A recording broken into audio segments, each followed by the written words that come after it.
Multiplying with exponents level 1. 3 to the power of negative 3 multiplied by 3 to the power of negative 3.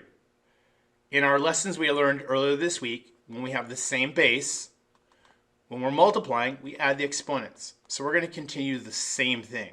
Start by rewriting the original problem. So I've got 3 to the power of negative 3 multiplied by 3 to the power of negative 3. My next step after that is I'm going to give it one base 3. And again, when we have the same base, add the exponents. So I'm going to write base 3, negative 3, add a negative 3.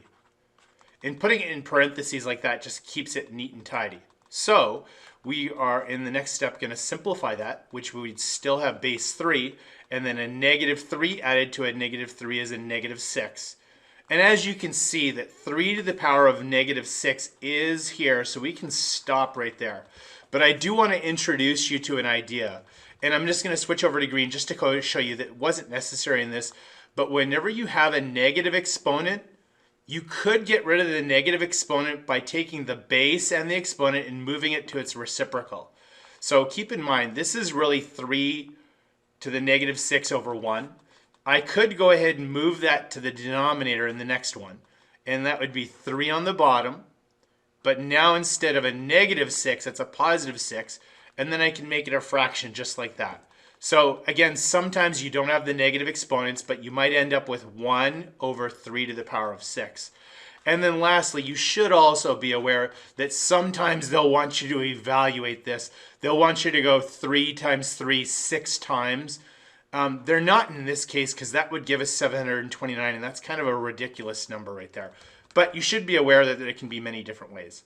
So here we go. This, and we're just going to box that. That's our final answer.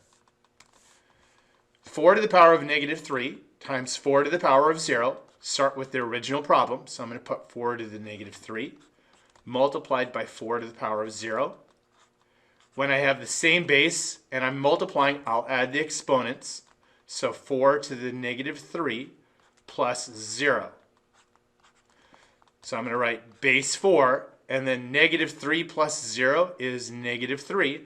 Now notice over here, this actually is our final answer of 4 to the negative 3, but we don't see that as an option. So the next step, we're going to have to go further. It's kind of like what we did in the first one. We were able to stop with 3 to the negative 6 because it was there. But in this case, it's not. Now remember how we moved the 3 to the bottom? And that negative 6 exponent became a positive 6, we're going to do the same thing over here. So again, I'm going to give myself a fraction. I'm going to move the 4 to the bottom. That negative 3 exponent is now going to change to a positive 3. And then I'm going to make sure that it's a fraction by putting it over 1. So in other words, the numerator moved to the denominator, and the exponent changed from a negative to a positive. So this right here is the actual answer that we're looking for in this one, which would be right here. But again, I do want to remind you that we could go ahead, and let me switch over to green just to kind of show you that another option that you could have after this, they could have you go ahead and do, to simplify that, is 4 times 4 times 4, which would be 1 over 64. And that might be a reasonable answer that they would have you do. But again, 1 over 64 is not there. Okay, start with the original problem. So I've got 2 to the negative 4, multiplication dot now, 2 to the power of 4.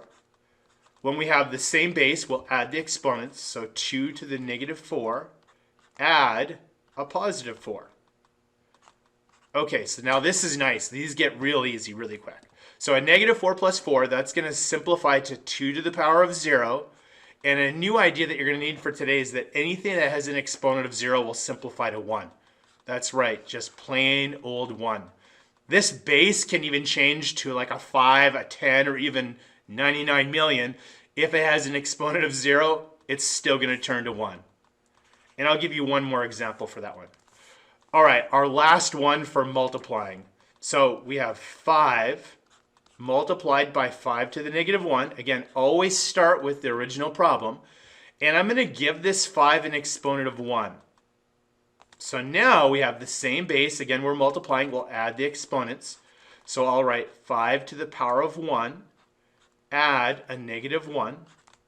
Be sure to include it in parentheses when you have double signs like that.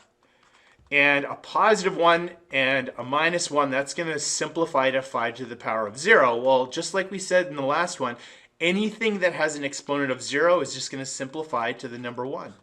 So there's our answer for that one. Easy peasy.